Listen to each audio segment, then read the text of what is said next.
Qué bueno que podemos encontrarnos otra vez y reflexionar juntos en lo que Dios está haciendo en nuestra vida, en la vida de la congregación también. Y yo quiero decirte esta frase para que tú te la aprendas y para que tú la vivas igual que yo, y también, si es posible, la compartas allí con alguien que esté a tu lado. Nuestro propósito de vida es más importante que nuestras circunstancias actuales. ¿Sí? ¿No se nos olvidó eso? ¿Se lo dijimos al que está al lado? Nuestro propósito de vida es más importante que nuestras circunstancias actuales. Hay situaciones o circunstancias que estamos atravesando, pero la buena noticia es que son pasajeras, que esas más bien nos están preparando para llegar a nuestro propósito de vida. ¿Y cuántos sabemos que Dios tiene propósitos para nosotros? Propósitos de bien, porque Él nunca va a tener algo de mal para nosotros. Aún aquellas cosas que parecen mal, Él las cambia, las transforma para bien en nosotros. Y para que nuestro propósito de vida sea cumplido, tú y yo entonces debemos ir aprendiendo a ver todo lo que nos sucede desde la perspectiva de Dios. ¿Qué me está enseñando esta circunstancia? ¿Qué me está enseñando esta situación? ¿Qué quiere el Señor que yo aprenda? ¿Para qué me está preparando esto para el día de mañana? Y nosotros encontramos en el libro de Génesis, no sé si van a tener problema para encontrarlo, espero que no. Génesis capítulo 37, versículos del 1 al 11, una historia que tiene mucha tela por donde cortar, diríamos allá en mi pueblo. Y yo me he propuesto tener en algunos domingos de aquí en adelante una serie de temas que va a ir tomando de varios personajes que se han destacado a lo largo de la historia, que están aquí en nuestra Biblia, que tenemos mucho para aprender de ellos, que ellos son hasta tipos de Cristo, como es el caso también de José. Vamos a escuchar y acompáñenme a leer en Génesis 37, versículos del 1 al 11. Dice la palabra del Señor. Habitó Jacob en la tierra donde había morado su padre, en la tierra de Canaán. Esta es la historia de la familia de Jacob. José, siendo de edad de 17 años, apacentaba las ovejas con sus hermanos, y el joven estaba con los hijos de Bilha y con los hijos de Silpa, mujeres de su padre. E informaba José a su padre la mala fama de ellos. Y amaba Israel a José más que a todos sus hijos, porque lo había tenido en su vejez, y le hizo una túnica de colores. Y viendo sus hermanos que su padre lo amaba más que a todos sus hermanos, le aborrecían y no podían hablarle pacíficamente. Y soñó José un sueño y lo contó a sus hermanos, y ellos llegaron a aborrecerle más todavía. Y él les dijo: oíd ahora este sueño que he soñado. He aquí que atábamos manojos en medio del campo, y de aquí que mi manojo se levantaba y estaba derecho, y que vuestros manojos estaban alrededor y se inclinaban al mío. Le respondieron sus hermanos: ¿reinarás tú sobre nosotros o señorearás sobre nosotros? Y le aborrecieron aún más a causa de sus sueños y sus palabras. Soñó otro sueño y lo contó a sus hermanos, diciendo: he aquí que he soñado otro sueño. Y he aquí que el sol y la luna y 11 estrellas se inclinaban a mí. y lo contó a su padre y a sus hermanos. Y su padre le reprendió y le dijo: ¿qué sueño es este que soñaste? ¿Acaso vendremos yo y tu madre y tus hermanos a postrarnos en tierra ante ti? Y sus hermanos le tenían envidia, mas su padre meditaba en esto. ¿Cuántas enseñanzas en la vida de José? ¿Te has preguntado alguna vez cómo podemos llegar a ser positivos en medio de tanta negatividad? ¿Cómo podemos nosotros en medio de la oscuridad ser luz? ¿Cómo podemos hacer lo correcto cuando alrededor nuestro todo el mundo hace el mal?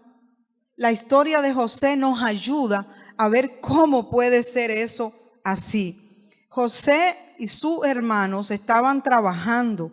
José tenía ¿cuántos años? 17 años. ¿Y qué estaba haciendo? Apacentando las ovejas de su padre.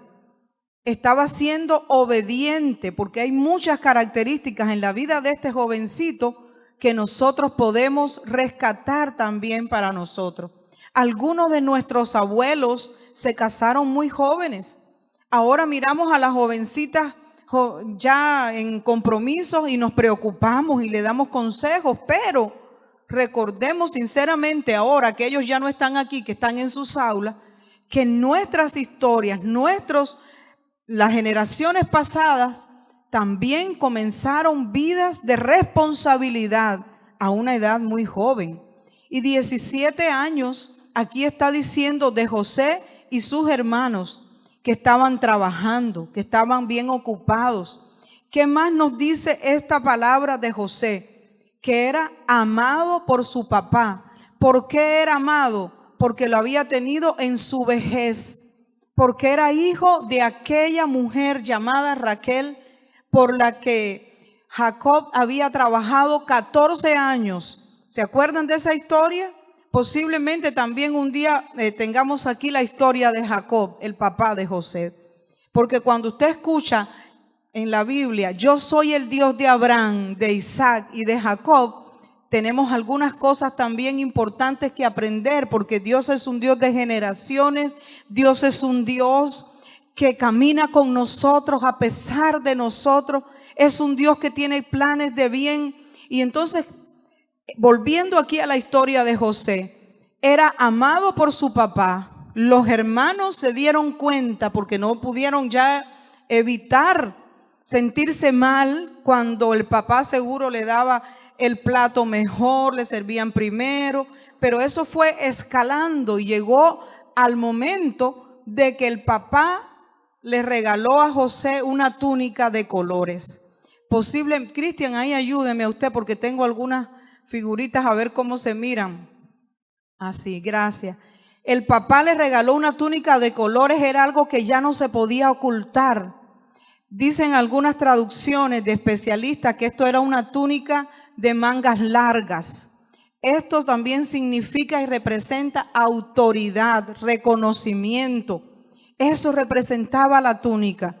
Y cuando los hermanos miraron que a José le dieron esa túnica de colores que destacaba por encima de ellos, ¿qué pasó? ¿Se alegraron? Se pusieron furiosos. Se enojaron. Y para colmo, la historia que más nos dice, que José era un soñador. También así más adelante nos vamos a dar cuenta que así le llamaron sus hermanos. José tenía sueños que todos entendieron, todos interpretaron. Parece que el único que no entendía esos sueños era él. Pero cuando el papá se da cuenta de ese último sueño que hace, le reprende.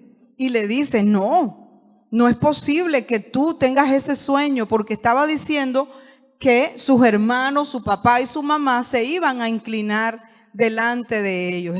Ellos entendieron muy bien. Era un sueño muy grande.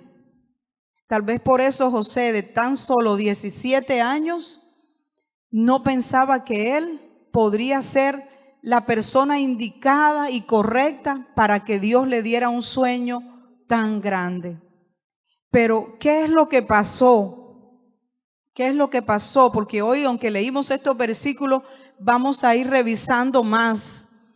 José estaba siempre sirviendo, siempre ayudando a su papá, y dice que cuando en los versículos más adelante, los sueños nosotros nos damos cuenta que eran regalos de Dios, así se conocía. En los versículos más adelante encontramos desde el 11 en adelante que los hermanos de José maquinaron contra él. Ya no solamente era que lo miraban con la túnica de colores, que lo miraban mimado, sino que se fueron a trabajar como hacían de costumbre. José, aunque tenía la túnica de colores, se fue a obedecer a su papá, a buscar a sus hermanos, no los halló y caminó aproximadamente 11 kilómetros extras. Es decir, caminó el extra José por obediencia y por servir a su papá. Y cuando encontró a sus hermanos, lo que encontró que estaban haciendo no era tan bueno. Y entonces, ¿qué hizo? Lo contó a su papá. Pero los hermanos seguían cada vez más molestos, más enojados. ¿Y qué hicieron? Se pusieron de acuerdo para matarlo. Se pusieron de acuerdo para terminar con él, porque les molestaba lo que José cargaba, les molestaba la actitud de José.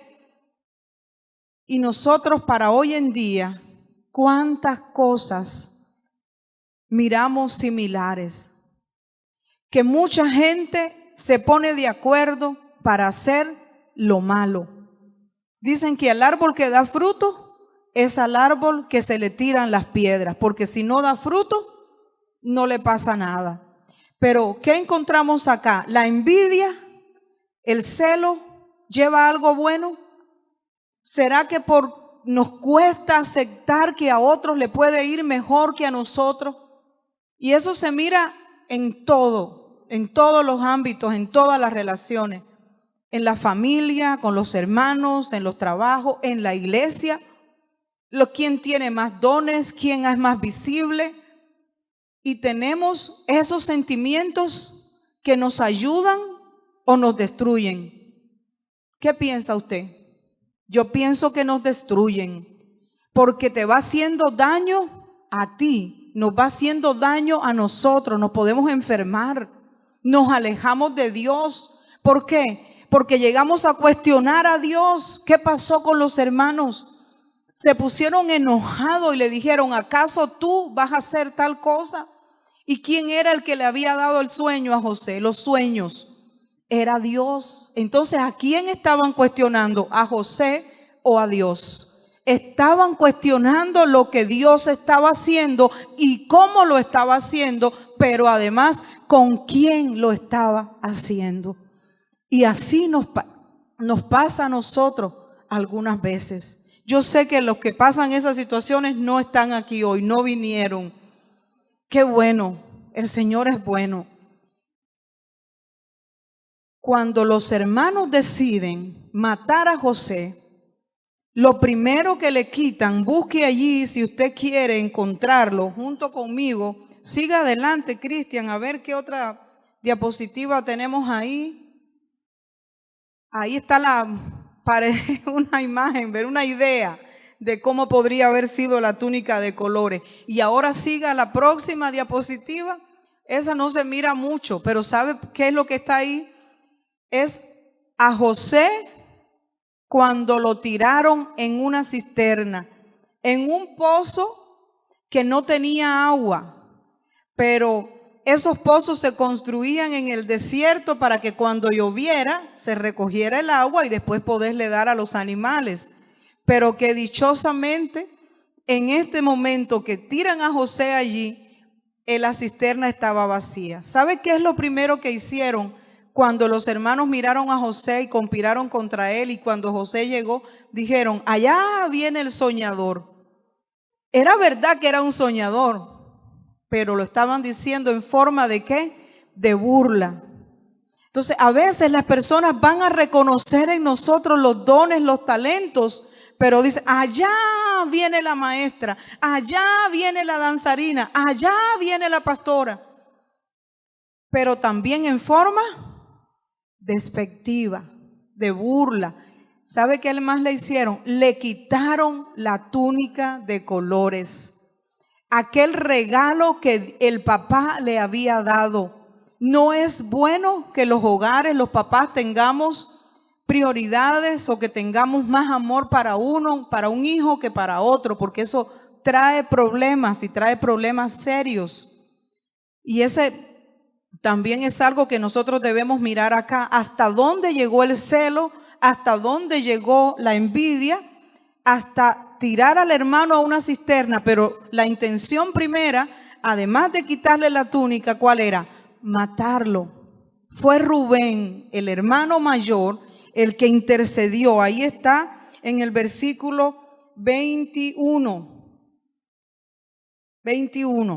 Cuando Rubén oyó esto, lo libró de sus manos y dijo, no lo matemos. Y les dijo Rubén, no derraméis sangre, echadlo en esta cisterna que está en el desierto y no pongáis mano en él por librarlo así de sus manos para hacerlo volver a su padre. Él era el hermano mayor, él tenía autoridad sobre los demás hermanos. Y aunque ejerció la autoridad, persuadiendo a los otros, le libró de la muerte en aquel momento. ¿Qué más hicieron los hermanos? Lo dejaron en la cisterna solo. Pero Rubén se entretuvo, fue a dar una vuelta. Los hermanos miraron que venían una comitiva de esas otras caravanas que andaban en el desierto de amalecitas. ¿Y qué le hicieron? Hicieron negocio con ellos, porque en ese tiempo el tráfico de personas, el tráfico de esclavos también se daba. ¿Y qué le dijeron? Danos dinero, le dieron 20 ciclos de plata, ¿y qué? Llévate a esta persona que está ahí adentro de la cisterna. José posiblemente estaba cansado, seguramente había gritado hasta que se le acabaron las fuerzas, hasta que sus hermanos se alejaron y ya no lo podían escuchar, porque era un jovencito de 17 años. Hasta ahora había sido mimado, nunca se había visto solo, siempre había sido bien querido, bien cuidado. El hermano mayor dijo, lo voy a salvar para llevarlo al padre. ¿Sabe por qué? Porque cerca del padre sabía que su hermano iba a estar seguro. Tome ese detalle también usted. Cerca de nuestro padre, tú y yo vamos a estar seguros. José en aquella cisterna posiblemente haya escuchado cómo negociaban por él. No pudo hacer nada.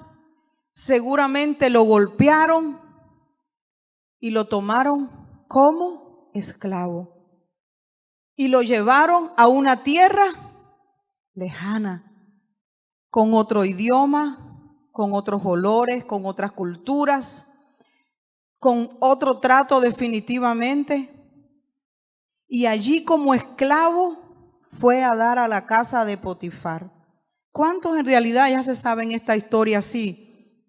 Con la secuencia que yo le estoy tratando de decir. Sí, qué bueno. Ayúdeme entonces por si acaso se me va algún detalle. Usted me ayuda. Le cortan el pelo, le hacen cambios también en sus rasgos, lo ponen a servir.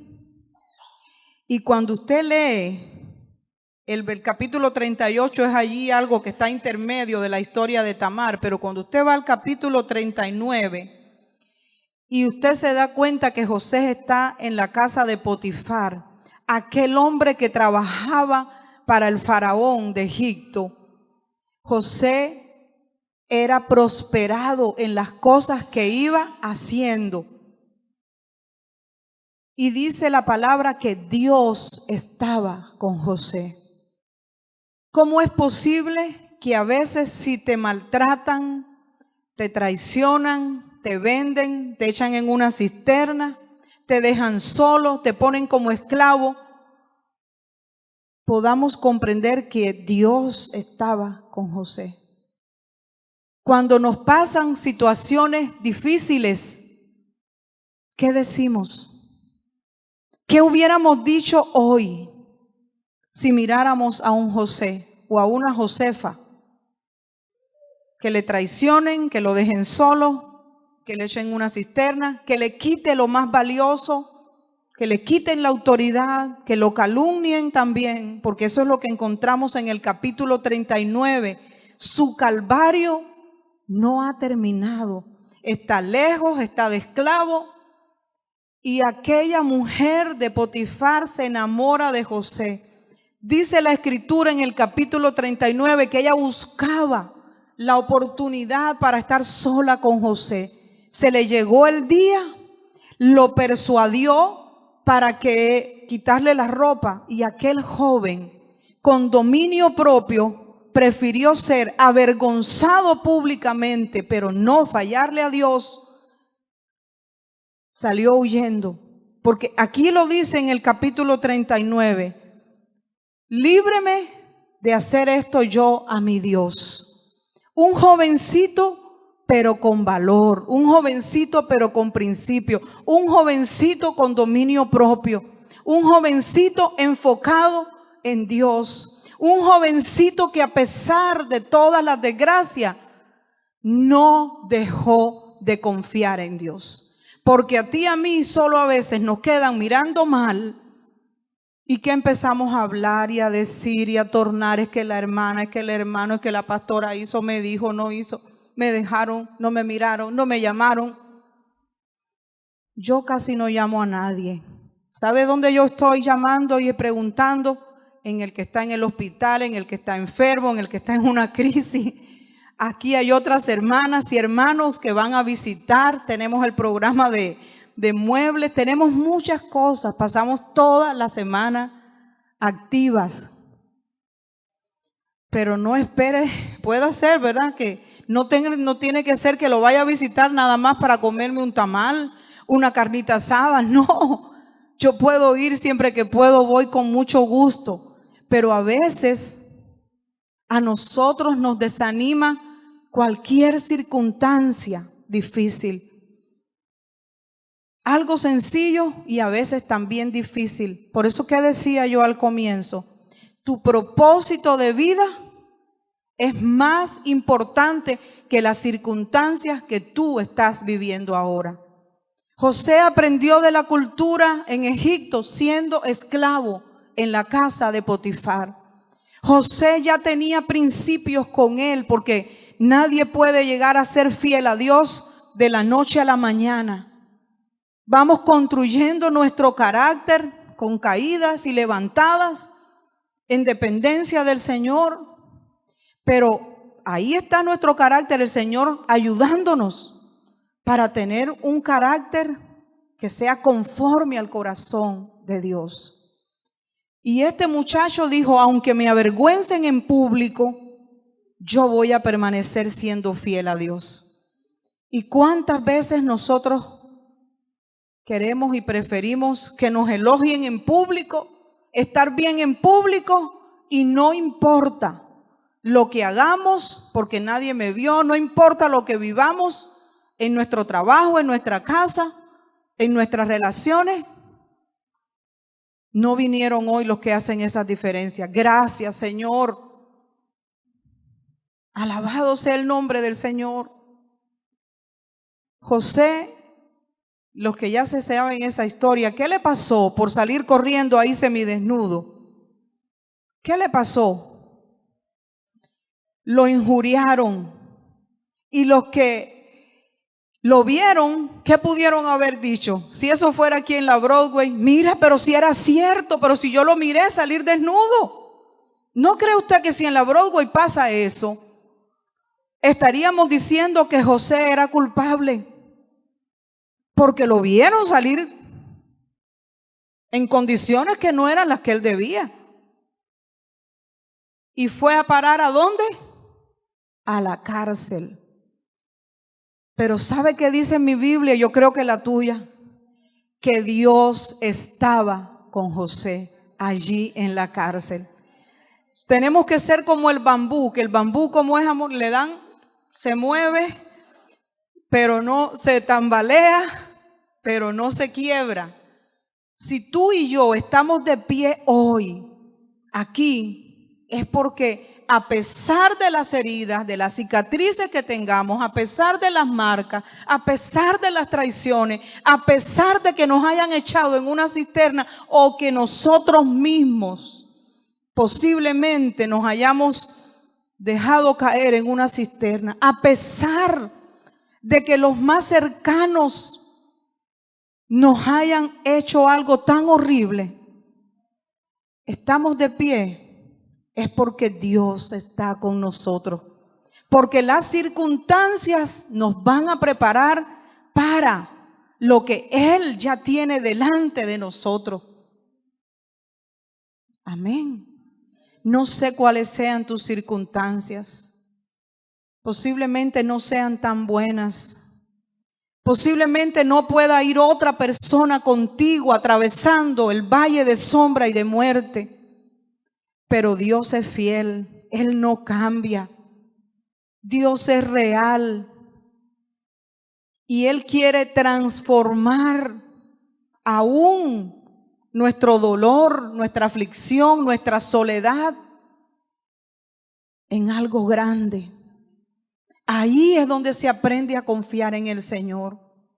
Lo traicionaron los de su casa. Una herida para siempre. Si pasa alguien allí en el bus y nos dice feo, nos saca la lengua, cuando el bus va por la esquina, ya a mí se me olvidó. Pero si alguien cercano, a quien tú le abriste el corazón, puede ser el esposo, la esposa, el hermano, la hermana, te traiciona, ¿cómo nos ve? ¿Cómo nos va? Toma una vida para sanar, una vida. Si además padecemos algo injustamente, ¿cómo reaccionamos nosotros? ¿José fue a la cárcel justamente o injustamente? Delante de los hombres, algunos pudieron haber dicho, sí, es culpable. Delante de Dios, inocente. ¿Cómo reaccionamos cuando nos tratan con injusticia? Y a veces cuando hacemos el bien y nos pagan mal, ¿cómo nos sentimos? ¿A quién le echamos la culpa? ¿Cómo es posible, Señor? ¿Qué es esto? Esto no es para mí. Este hijo del incircunciso de...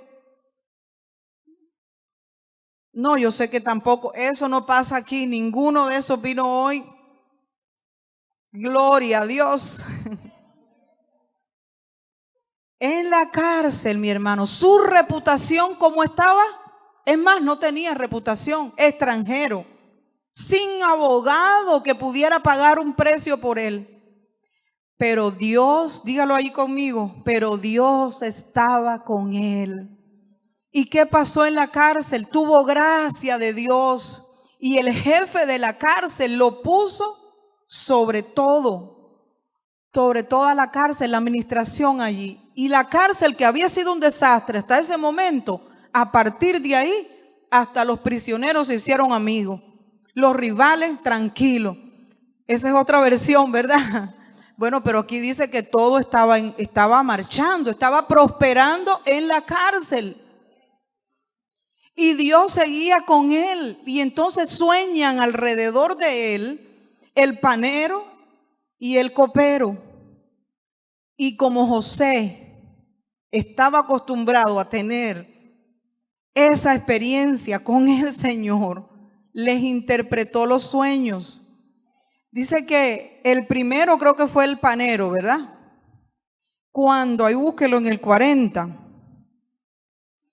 Cuando vio el jefe de los panaderos que había interpretado para bien, le dice a José, Esto estoy leyendo en el capítulo 40, versículo 16.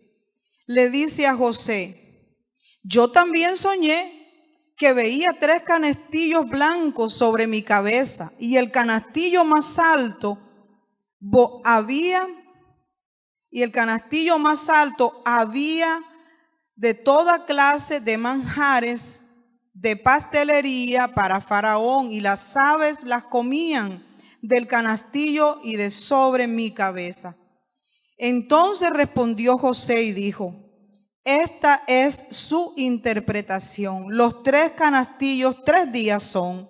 Al cabo de 3 días quitará Faraón tu cabeza de sobre ti y te hará colgar en la horca, y las aves comerán tu carne de sobre ti. Y al tercer día, que era el día del cumpleaños de Faraón, el rey hizo banquete a todos sus sirvientes y alzó la cabeza del jefe de los coperos, al que le había interpretado José antes el sueño, y la cabeza del jefe de los panaderos entre sus servidores, e hizo volver a su oficial, al jefe de los coperos, y dio la copa en mano del faraón, mas hizo ahorcar al jefe de los panaderos como lo había interpretado José.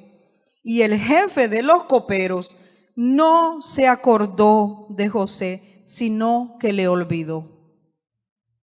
Estaban en la cárcel, José estaba injustamente, Dios estaba con él, interpreta los sueños se cumplen a cabalidad exactamente. ¿Y qué más pasó ahí? ¿Qué nos está diciendo aquí? José le había dicho: ¿se acuerdan de mí cuando salgan? ¿Qué pasó? Uno muerto y el otro se olvidó de José. Pero llegó el día en que ¿quién tuvo un sueño? El mero faraón. Y tenía mucha gente cerca y no podían interpretar el sueño. Hasta que se acordaron entonces, después de tanto buscar, de que allá en la cárcel, después de unos cuantos años, en el proceso de José, en las circunstancias difíciles,